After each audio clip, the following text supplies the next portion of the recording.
Boker Tov Rabotai, on va essayer de continuer donc sur les règles et les conduites par rapport à Rosh Hashanah. Dernier cours, on a parlé de la veille de Rosh Hashanah. Maintenant, on va parler du soir même.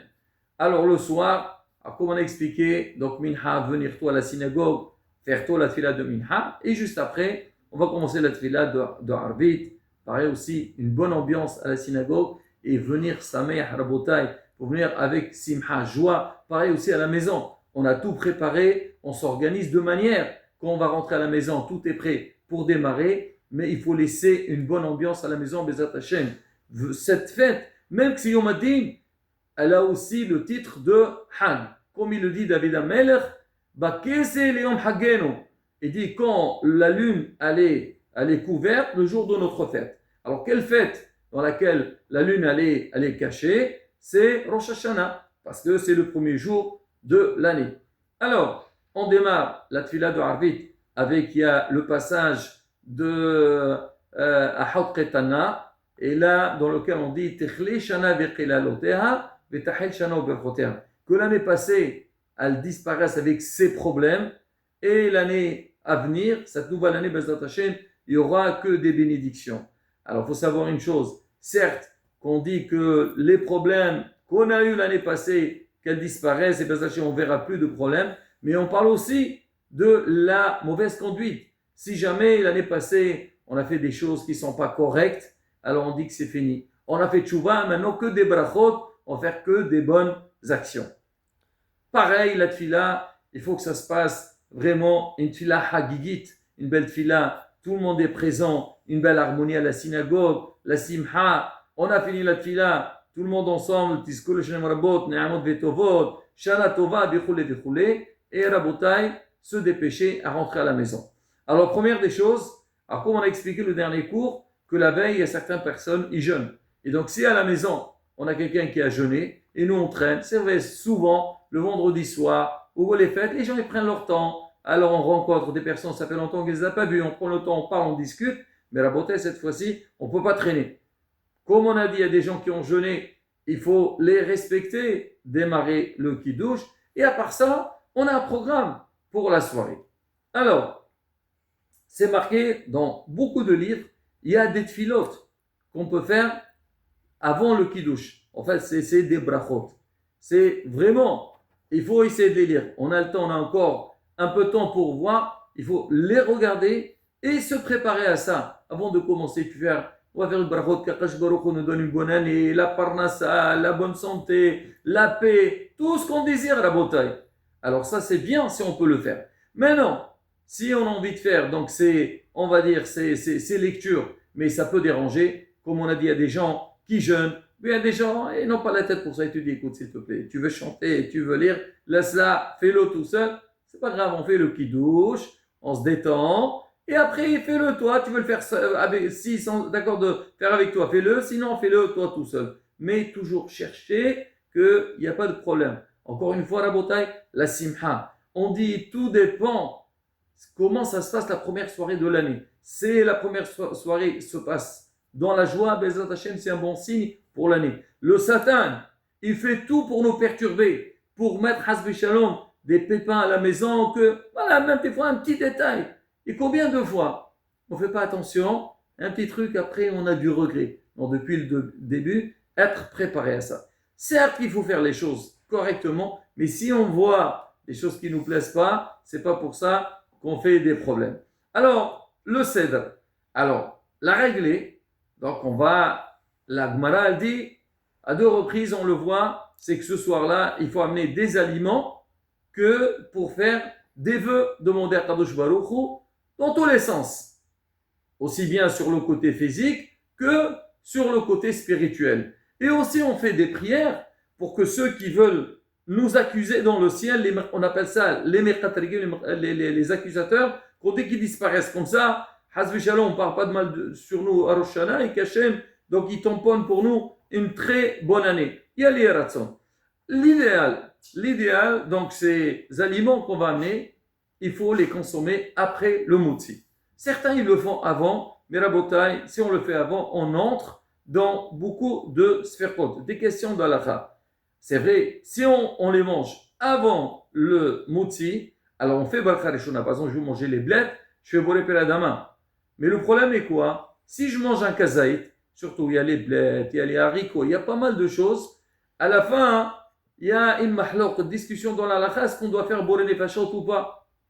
Ah, c'est un problème, on dit laisse tout après le motzi. Maintenant, quand tu as fait motzi, toute chose qui s'accompagne avec le pain, on ne fait pas la bracha dessus boré peradama. Seulement, par exemple, si on amène des fruits, les fruits, ils ne font pas partie du repas, on fait la bracha dessus boré peraetz. Maintenant, au niveau des brachot, déjà pour commencer, comment? Si c'est des fruits Adama. Bien sûr, fruits Adama, on fait. Alors, il y a certains, qu'est-ce qu'ils font? Alors, on va expliquer par boré peraetz, et c'est exactement la même chose pour le peradama. Très bonne question. Alors, je vais expliquer ça, et je réponds à la question. Déjà, quand on fait le kiddush, on fait la bracha de Shehiyanu, parce que c'est une nouvelle fête. Alors, si on veut gagner des brachot, si on a des nouveaux fruits, il ne faut pas les mettre à table pendant le kiddush. On les laisse à la cuisine. On les amène après. On parlera aussi du deuxième soir. Alors, j'ai fait Shehiyanu pour la fête. Après, quand on va amener donc, les aliments, donc si j'ai un aliment nouveau, que je n'ai pas mangé avant, c'est-à-dire l'année passée, alors je fais du boré Shehiyanu. Ah, comment ça se passe? Alors, les aliments qui se mangent avec du pain, on a dit les blettes, les haricots, la citrouille, il y a pas mal, Baruch Hashem. Alors, ceux-là, on ne fait pas de bracha, parce qu'ils mitlaftim avec le pain, ils s'accompagnent avec le pain. Mais ceux qui ne se mangent pas avec le pain, alors on fait la bracha dessus, on fait boré peraetz. Comment ça se passe? Ah, pour le reste, on fait yeratzon, on demande, et après, on mange. Cela, on a le yeratzon, et on a aussi la bracha. Ah, comment on fait?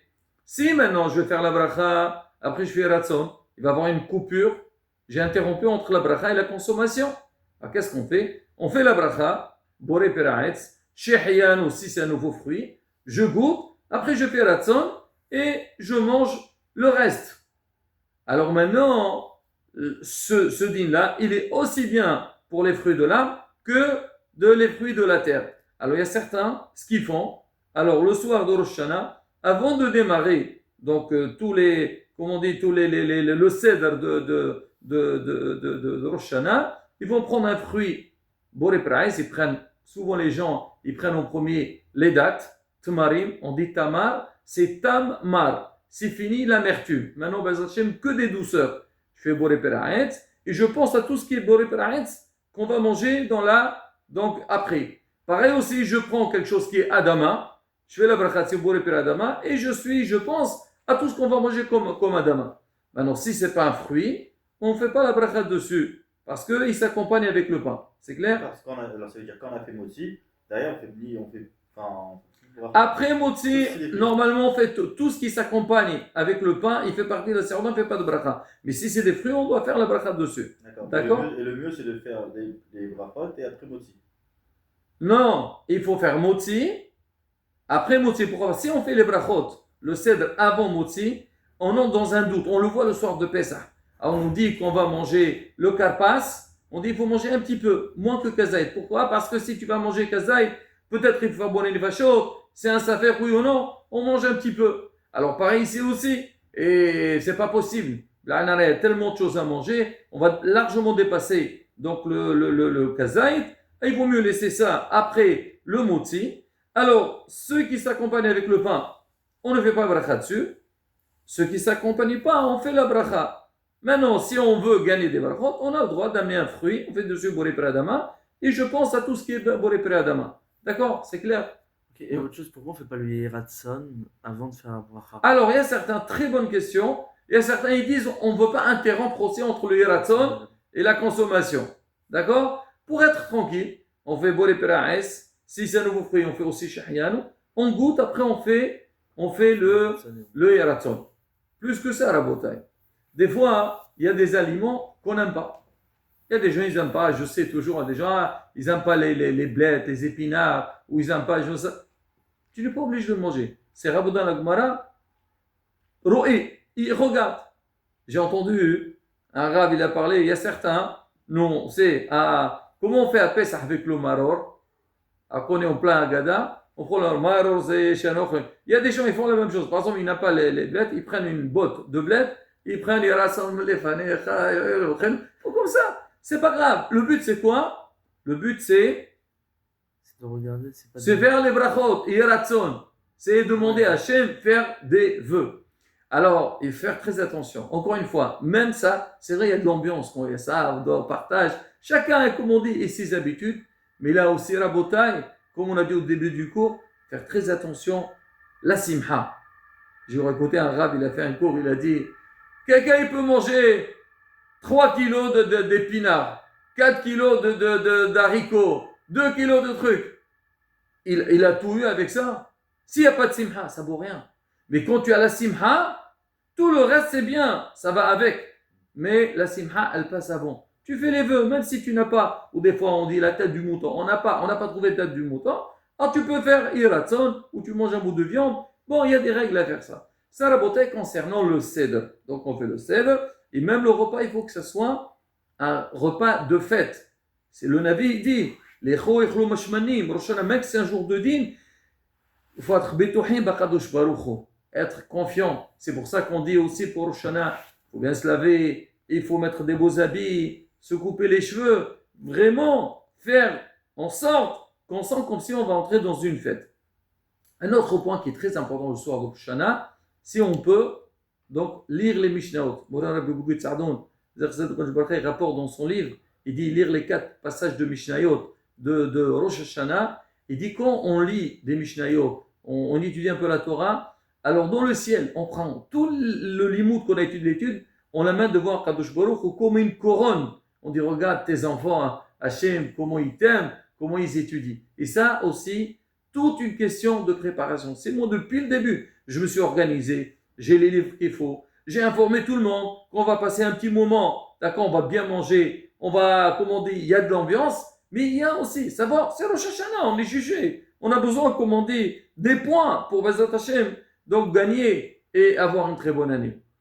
Il y a aussi, donc, une sigoula, alors, c'est faire 2 fois le tilim le soir de Rosh Hashanah. Là, encore une fois, la bataille. C'est vrai, c'est bien les sigoulottes, mais il faut être hacham. Alors, tu vas rester et faire 2 fois le tilim le lendemain, tu es fatigué, tu vas te lever en retard, ou tu vas pas bien prier, ça n'a pas de sens. Alors, si tu sais que tu peux le faire, le lendemain tu es en forme, tant mieux, mais sinon, pas obligé. Moreno Rabbi il rapporte, il dit, si c'est possible, c'est que après la Serouda, on fait 2/3 du Télim, et après le matin, on fait encore 1/3, on fait un Télim, et dans la journée, on fait encore une fois le Télim, ça fait Kaper, ça fait 300, donc Perek de Télim. Là aussi, la beauté, donc on a dit, le côté donc, matériel et le côté spirituel. Et bien, Hashem, donc avec ces efforts-là, Kadosh Baruch Hu, donc il nous donne Shana Tovon Vorech. Bezat Hashem, prochain cours, on parlera de... Pour. Non, qui pour après. La journée de Rosh Hashanah, la journée. Il y a encore, on a le chauffeur, il y a pas mal de choses. Allez, Bezat Hashem.